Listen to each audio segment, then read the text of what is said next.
So kakatapos ko lang panoorin tong movie na to, Family Switch. Wala ko idea kung ano tong movie na to o patungkol dito sa movie na to.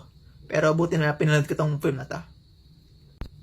So story to ng isang pamilya na kung saan nag-switch sila ng mga katawan nila dahil sa isang parang nangyaring planetary alignment.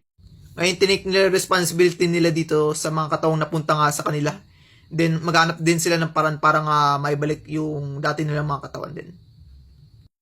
Matatawa ka doon sa pinaka-story na trahedya o problema na kanilang hinaharap dito kasi kung paano nga sila nag-a-adjust sa mga kinakaharap nilang katawan. Puno ng funny jokes, humor, incident at emotion itong movie na to. Ginagamitan nga nila ito din ng mga Christmas setting na may maganda at compelling na music. Hindi lang parang paghanap o pagresolba sa isang problema ang gustong ipahiwatig na itong film na to is more on pagtulong nga rin sa isang taong nahihirapan. Magaling pag-play ng mga lahat ng mga actor at actress dito kung saan paano nila sila nga mag-a-adjust sa sitwasyon na kinakalap nila.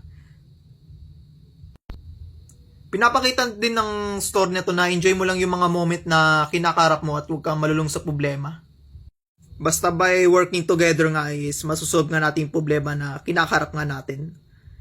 At sa mga pamilya dyan na may kanya-kanya mga problema na kinakakarap nila, soon mo naman maan rin yan.